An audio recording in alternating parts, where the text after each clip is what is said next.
சட்டவிரோத மண் கடத்தலில் ஈடுபட்டிருந்தவர்களை தடுத்து நிறுத்த முற்பட்டிருந்த போலீஸ் உத்தியோகஸ்தர் ஒருவர் உளவு இயந்திரத்தினால் மோதி கொலை செய்யப்பட்டிருக்கின்றார்.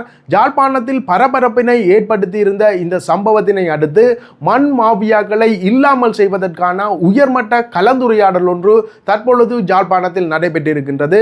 யாழ்ப்பாணத்தில் உள்ள வடக்கு மாகாண ஆளுநர் அலுவலகத்தில் கடத்தொழில் அமைச்சர் தலைமையில் நடைபெற்றிருந்த இந்த கலந்துரையாடலில் பாராளுமன்ற உறுப்பினர்கள், அதற்கு மேலாக உயர் போலீஸ் உத்தியோகஸ்தர்கள் கலந்து கொண்டிருந்தார்கள்.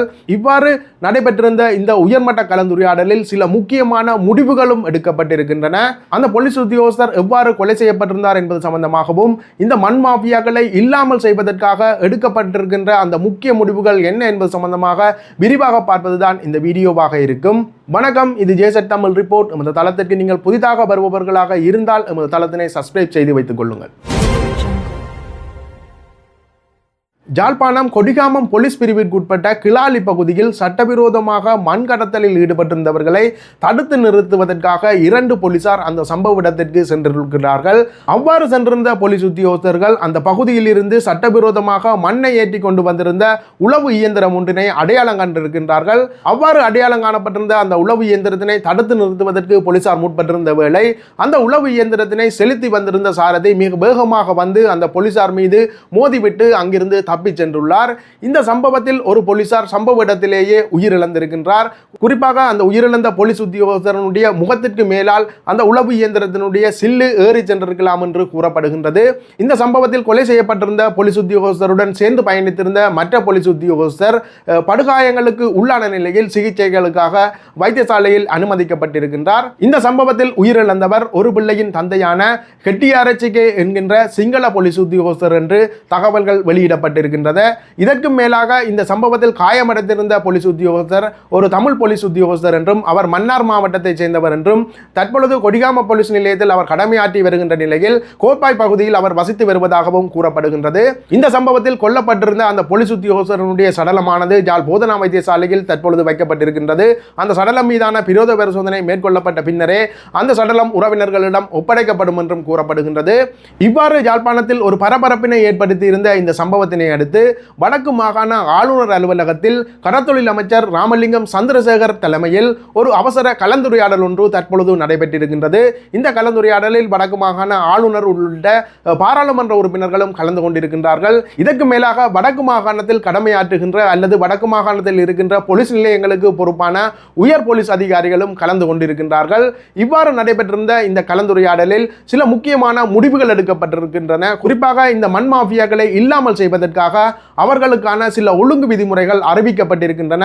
குறிப்பிட்டு சொல்ல வேண்டுமாக இருந்தால் வடக்கு மாகாணத்தில் இனிவரும் காலங்களில் இரவு நேரங்களில் மணலை ஏற்றிக்கொண்டு எந்த வாகனமும் வீதிகளில் பயணிக்க முடியாது, அதற்கான தடை விதிக்கப்பட்டிருக்கின்றது. இதற்கு மேலாக அதிகரித்து காணப்படுகின்ற மண் விலைகளை சடுதியாக குறைக்கின்ற நடவடிக்கைகளும் மேற்கொள்ளப்பட்டிருக்கின்றன. அதாவது இந்த மண் விலைகளை குறைப்பதன் ஊடாக அந்த மண் வியாபாரத்தில் ஈடுபடுகின்றவர்கள் சட்டவிரோத மண் வியாபாரங்களில் இருந்து விலகிக் கொள்வதற்கான சந்தர்ப்பம் இருப்பதனால் இந்த மண் விலைகளை குறைப்பதற்கான முடிவுகளும் எடுக்கப்பட்டிருக்கின்றன. இதற்கு மேலாக இந்த மண் மாபியாக்களை இல்லாமல் செய்வதற்காக பல்வேறு வகையான நடவடிக்கைகளும் எடுக்கப்பட்டுள்ளதாக தெரிவிக்கப்படுகின்றது. இவ்வாறு அரசு அதிகாரிகள் மற்றும் போலீஸ் உத்தியோகஸ்தர்களால் எடுக்கப்படுகின்ற இந்த நடவடிக்கைகளுக்கு பொதுமக்களும் ஒத்துழைப்பு வழங்க வேண்டும் என்று வலியுறுத்தப்பட்டிருக்கின்றது. இருப்பினும் கடந்த காலங்களில் போலீஸ் அதிகாரிகளுக்கு வழங்குகின்ற இந்த மண் கடத்தல் தொடர்பான தகவல்கள் உடனடியாகவே அந்த கடத்தல்காரர்களுக்கு தெரிவிக்கப்படுகின்றது. இதனால் பொதுமக்கள் அதிக அளவில் தாமாக முன்வந்து போலீசாருக்கு மண் கடத்தல் தொடர்பிலான தகவல்களை வழங்குவது இல்லை. இது சம்பந்தமாகவும் இந்த கலந்துரையாடலில் பேசப்பட்டு அதற்கான தீர்வும் முன்வைக்கப்பட்டிருக்கின்றது. குறிப்பாக வடக்கில் நடக்கின்ற இந்த மண் கடத்தல் சம்பந்தமாக முறைப்பாடு செய்வதற்கு தனியான ஒரு இலக்கம் அறிமுகப்படுத்தப்படும் என்றும் கூறப்படுகின்றது. இதற்கு மேலாக கடந்த காலங்களில் நடைபெற்றிருந்த இந்த மண் கடத்தல் சம்பவங்களுக்கு பின்னால் அரசியல்வாதிகள் சிலர் இருந்தார்கள் என்றும் தற்பொழுது அவ்வாறான நிலை இல்லை என்றும் தற்பொழுது அனுரகுமார திசாநாயகாவின் தலைமையிலான தேசிய மக்கள் சக்தியின் ஆட்சி இருப்பதனால் பொதுமக்கள் தாமாக முன்வந்து பயப்படாமல் இந்த தகவல்களை வழங்குமாறு கோரப்பட்டிருக்கின்றது. இவ்வாறு இந்த போலீஸ் உத்தியோகஸ்தரனுடைய கொலையினை அடுத்து யாழ்ப்பாணத்தில் நடைபெற்றிருந்த அந்த அவசர உயர்மட்ட கலந்துரையாடலில் எடுக்கப்பட்ட முடிவுகள் சம்பந்தமாக கடத்தொழில் அமைச்சர் ஊடகங்களுக்கு தெரிவித்திருந்த கருத்துக்களை நீங்கள் தொடர்ச்சியாக பார்க்கலாம். இன்றைக்கு நாங்கள் அதாவது விஷயமாக யாழ் மாவட்டத்தில் இருக்கின்ற பிரதான போலீஸ் அதிகாரிகள் உள்ளிட்ட விசேடமாக வடமாக 5 மாவட்டத்திலும் இருக்கின்ற பிரதான போலீஸ் அதிகாரிகள், அதே போன்று மாவட்ட அரசாங்க அதிபர்கள், அதே போன்று GSMB நிறுவனத்தினுடைய பணிப்பாளர் உள்ளிட்ட அனைவரும் இந்த கூட்டத்தில் கலந்து கொண்டார்கள். அப்போ இந்த கூட்டத்தின் பொழுது பல்வேறு முடிவுகள் எடுக்கப்பட்டிருக்கின்றது. அப்போ இந்த கூட்டம் என்பது இன்றைக்கு முதலாவது கூட்டம் அல்ல, இது 6வது கூட்டம். இந்த 6 கூட்டங்களிலும் நாங்கள் தொடர்ச்சியாக பேசிக்கொண்டு வருவது வேறு எதுவுமல்ல, இந்த மண் கொள்ளையர்கள் இருக்கின்றார்கள், மண் மாப்பியா இருக்கின்றது.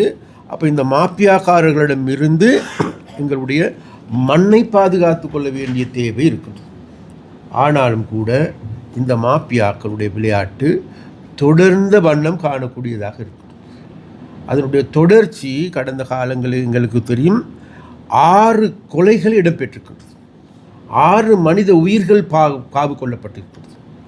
கடைசி நேரத்தில் இன்றைக்கு ஆட்டத்தின்னு மாட்டத்தின்னு கடைசி நேரத்தில் இன்றைக்கு போலீஸ்காரர்களையும் தின்னுகின்ற நிலைமைக்கு அல்லது கொல்லுகின்ற நிலைமைக்கு இன்றைக்கு இந்த மாப்பியாக்களுடைய செயற்பாடு வந்திருக்கு. அதனால் போலீஸ்காரர்களிடம் நாங்கள் கேட்டுக்கொண்டோம், எல்லா போலீஸ்காரர்களும் அல்ல, அதாவது இந்த மாப்பியாக்களுக்கு பின்னால் போலீஸில் ஒரு சில மாப்பியாக்களும் இருக்கின்ற ஒரு சில மாப்பியாக்கள். அதனால் அந்த மாப்பியாக்களுக்கும் இன்றைக்கு அவர்கள் புரிந்து கொள்ள வேண்டும், இதற்கு பிறகு நாங்களும் இதற்கு பின்னால் இந்த மாப்பியாக்கள் பின்னால் ஓடுவோமாக இருந்தால் நிச்சயமாக அதனுடைய விளைவுகள் இதைவிட பாரதூரமான ஒன்றாக அமையும் என்பதை அவர்கள் விளங்கிக் கொள்ள வேண்டும். அதனால் உடனடியாக இதற்கு எதிரான நடவடிக்கைகளை எடுங்கள் என்று நாங்கள் மிகவும் ஆணித்தரமாக போலீஸாரிடம் நாங்கள் கேட்டுக்கொண்டோம். அதற்கு விசேடமாக இன்றைக்கு 4 மாதங்களுக்கு முன்னர் தான் எங்களுடைய சீனியர் DIG அவர்கள் யாழ் மாவட்டத்திற்கு வந்திருக்கின்றார்கள். அதன் பொழுது நிச்சயமாக அவரும் கூட இந்த இந்த இந்த நடவடிக்கைகள் சம்பந்தமாக மிக தெளிவாக இருக்கின்றார்கள். அப்போ அந்த தெளிவாக இருந்ததன் மூலமாக நிச்சயமாக எதிர்வரும் காலங்களில் இதற்கான சாதாரணமான நடவடிக்கைகள் எடுப்பார்கள் என்று எங்களுக்கு ஒரு பூர்ணமான நம்பிக்கை இருக்கின்றது ஒன்று. அதே போன்று நாங்கள் கடந்த காலத்தில் விசேடமாக கிளிநொச்சி மாவட்டத்தினுடைய அரசாங்க அதிபர், அதே போன்று முல்லைத்தீவு மாவட்ட அரசாங்க அதிபர், அதே போன்று எங்களுடைய ஆளுநர் உள்ளிட்ட நாங்கள் எல்லோருமே தொடர்ச்சியாக இந்த மண் பிரச்சனைக்கு, அதாவது இன்றைக்கு 1 லட்சம், 1,20,000, 1,50,000 வரைக்கும் இந்த மண் விலை அதிகரித்திருக்கிறது. அப்போ இந்த மண் விலை அதிகரிப்பின் காரணமாகவே இந்த மாப்பியாக்களும் உருவாகியிருக்கும். அதனால் இந்த மாப்பியாக்களிலிருந்து இந்த மண் கொள்ளையர்களிடமிருந்து மீட்க வேண்டும் என்றால் முதலில் இந்த மண்ணின் விலையை குறைக்க வேண்டும். அப்போ அந்த மண்ணின் விலையை குறைப்பதற்கான பொறிமுறை ஒன்றை தயாரிக்க வேண்டும் என்று தொடர்ச்சியாக பேசப்பட்டதன் விளைவாக இன்றைக்கு விசேடமாக கிளிநொச்சி மாவட்டத்தில் இருக்கின்ற சகல குளங்களிலும் பெரிய குளங்களில் இருக்கின்ற மண் அகலப்படுகின்றது. அப்போ மண் அகழ்வதன் மூலமாக இன்றைக்கு அவர்கள் இன்றைக்கு ஒரு டிப்பர் அல்லது ஒரு கியூப் மண் 7,800 ரூபாவுக்கு வழங்குவதற்கு முடிவு செய்யப்பட்டிருக்கிறது. அதற்கான நாங்கள் கடந்த காலத்தில் டெண்டர் கோல் பண்ணியிருக்கின்றோம். டெண்டர் இன்றைக்கு அவர்களுக்கு கையளிக்கப்பட்டிருக்கின்றது. அப்படி நாங்கள் பார்க்கின்ற பொழுது ஒரு டிப்பர் மண் குறைந்தது 23,000க்கு குறைவான விலையில் பெற்றுக்கொள்ள முடியும்.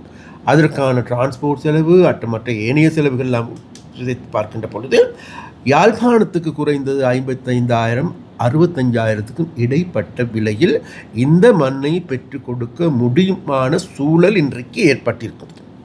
அப்போ அதனால் விசேடமாக நாங்களே அதாவது அரசாங்கம் என்ற வகையிலும் அரசாங்க அதிபர்கள் என்ற வகையிலும் அதே போன்ற ஆளுநர் என்ற வகையிலும் இந்த நிலைமையில் இருந்து எங்களுடைய மாகாணத்தை பாதுகாத்துக் கொள்வதற்கு, மாகாணத்தில் எங்களுடைய கட்டுமான பணிகளுக்கு குறைவான விலைகளில் மண்ணை பெற்றுக் கொடுப்பதற்கான பொறிமுறையை நாங்கள் தயாரித்திருக்கோம்.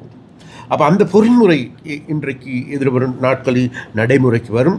அதுவும் இந்த மாப்பியாக்களை தடுத்து நிறுத்துவதற்கு போதுமானதாக இருக்கும் என்று நாங்கள் கருதும். அது மாத்திரமல்ல, மறுபுறத்தில் நாங்கள் பார்க்கின்ற பொழுது கடந்த 10 வருடங்களுக்கு மேலாக விசேடமாக கிளிநொச்சி மாவட்டத்திலே ஒரு சில மாப்பியாக்கள் மாத்திரமே செயல்படுகின்றது. அவர்களுக்கு பின்னால் அரசியல்வாதிகளும் கூட இருப்பதாகவும் கூறப்படுகின்றது. அதனால் அந்த மாப்பியாக்களுக்கு நாங்கள் சொல்லுகின்றோம், நீங்கள் இது நாள் வரைக்கும் விளையாண்டீர்கள், இன்னமும் விளையாடுகின்றீர்கள், இனி மேலும் விளையாடலாம் என்று நினைக்கின்றீர்கள். மறந்து விடாதீர்கள், இது தேசிய மக்கள் சக்தியினுடைய அரசாங்கம், இது மக்களுடைய அரசாங்கம். அதாவது கிளிநொச்சி மாவட்டத்தில் இருக்கின்ற மக்கள் எங்களுக்கு வாக்களித்திருப்பது, எங்களுக்கு இந்த அதிகாரத்தை பெற்றுக் கொடுத்திருப்பது என்பது வேறு எதற்கும் அல்ல, இந்த மாப்பியாக்கள், இந்த கொள்ளையர்களிடமிருந்து, இந்த கந்து வெட்டிக்காரர்களிடமிருந்து எங்களை மீட்டெடுங்கள் என்று கூறியிருக்கின்றார்கள். அதனால் நிச்சயமாக உங்களுக்கான சட்ட ரீதியான நடவடிக்கையும் எதிர்வரும் காலங்களில் வலுப்பெறப் போகின்றது. ஒன்று, அதற்காக விஷேடமாக இன்றைக்கு நாங்கள் தேடி பார்க்கின்ற பொழுது இவர்கள் கைது செய்யப்படுகின்றார்கள். கைது செய்யப்பட்டு போலீஸ்க்கு கொண்டு செல்லப்படுகின்றார்கள். அது நீதிமன்றத்துக்கு கொண்டு செல்லப்படுகின்றப்போ ஏதோ ஒரு சிறிய தொகை அபராதத்தை செலுத்திவிட்டு விடுதலையாகி வருகின்றார்கள். ஆனால் இப்பொழுது எங்களுக்கு தெரியும், அதாவது முதலாவது தடவையாக கைது செய்யப்பட்டால் 50,000 ரூபாய் அபராதம் செலுத்தப்படும். இரண்டாவது தடவையாக கைது செய்யப்பட்டால் 2 மில்லியன் ரூபாய், 20 லட்சம் ரூபாய் அபராதம் செலுத்த வேண்டும். மூன்றாவது முறை கைது செய்யப்பட்டால் அவர்களுடைய வாகனம் அனைத்தும் பறிமுதல் செய்யப்படும். இதுதான் சட்டம் சொல்லுகின்றது. அந்த சட்டத்தை இதுவரை சரியான முறையில் இயங்குகின்றதா, நடைமுறைப்படுத்தப்படுகின்றதா என்ற கேள்வி இருக்கிறது. அதனால் இது தொடர்பில் எதிர்வரும் நாட்களில் எங்களுடைய சட்டமா அதிபர், அதே போன்று எங்களுடைய நீதி அமைச்சரோடு இது சம்பந்தமாக உரையாடி இதற்கான சரியான முடிவினை எடுப்பதற்கும் நாங்கள் தீர்மானித்தோம்.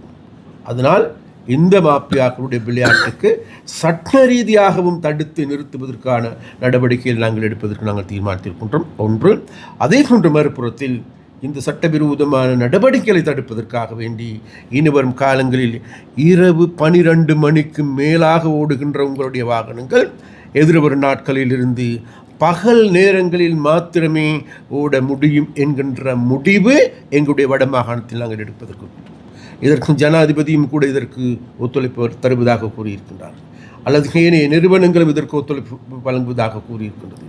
அப்போ அந்த வகையில் எதிர்வரும் காலங்களில் இந்த மண் அகலுகின்ற பொழுது, மண் கொண்டு வருகின்ற பொழுது அனைத்தும் பகலில் மாத்திரமே இடம்பெற முடியும். அது மாத்திரமல்ல, அவ்வாறு மண் கொண்டு வருகின்ற பொழுது அவைகள் பதிவு செய்யப்பட வேண்டிய இடங்களில் சரியான முறையில் பதிவு செய்யப்பட்டிருக்க வேண்டும். அதே போன்று அவர்களுக்கான லைசன் வழங்குகின்ற பொழுது அதற்கான உறுதிப்படுத்தப்பட்டிருக்க வேண்டும். அந்த லைசனில் எத்தனை மணியிலிருந்து எத்தனை மணியில் வரைக்கும் ஓட முடியும் என்பதையும் சுட்டி காட்டப்படும். அவ்வாறு சுட்டி காட்டப்படுகின்ற அந்த சட்டங்கள் மீறப்படுகின்ற பொழுது அதற்கு எதிரான சட்ட ரீதியான நடவடிக்கை எடுப்பதற்கும் எங்களுடைய அரசாங்கத்தால் முடிவு செய்யப்பட்டிருக்கின்றது. அந்த வகையில் விஷயமாக இன்றைக்கு இடம்பெற்றிருக்கின்ற இந்த கலந்துரையாடல் என்பது மிகவும் முக்கியமான கலந்துரையாடல். அதே போன்று இந்த இவ்வாறான நேரங்களில் எங்களுக்கு தெரியும், போலீசார் ஒருவர் கொல்லப்பட்டதன் பிறகு சாதாரண மக்கள் கொல்லப்படுகின்ற பொழுது அதற்கு எதிரான மக்களுடைய எழுச்சி, கிளர்ச்சி போன்றவை வெகுவாக வெடிக்கக்கூடிய வாய்ப்பு இருக்கும். அதனால் அதையும் நாங்கள் கேட்டுக்கொண்டோம். ஜனாதிபதி அவர்களும் இந்த சம்பவம் கேள்விப்பட்ட உடனே எங்களுக்கு தொலைபேசியில் தெரிவித்தார். விஷேடமாக போலீசாரினால் எடுக்கப்படுகின்ற நடவடிக்கை என்பது சாதாரண அப்பாவி மக்கள் மீதான நடவடிக்கையாக இருக்கக்கூடாது. மாப்பியாக்களுக்கு எதிரான அல்லது உண்மையிலே இந்த கொள்ளையர்களுக்கு எதிரான நடவடிக்கையாக இருக்க வேண்டுமே தவிர, உண்மையான குற்றவாளிகளுக்கு எதிரான நடவடிக்கையாக இருக்க வேண்டுமே தவிர மக்கள் மீது அல்ல என்பதை மிக தெளிவாக சுட்டிக்காட்டினோம். அதை நாங்கள் போலீசாரிடம் கேட்டுக்கொண்டோம். அவர்களும் கூட மிக தெளிவாக இருக்கின்றார்கள். நாங்கள் சட்ட ரீதியான நடவடிக்கைகளையே நாங்கள் முன்னெடுத்து வருகின்றோம். அவ்வாறான சட்டமே நாளைக்கு இவர்களுக்கு பதில் சொல்லும் என்று அவர்கள் தெரிவித்திருக்கிறார்கள்.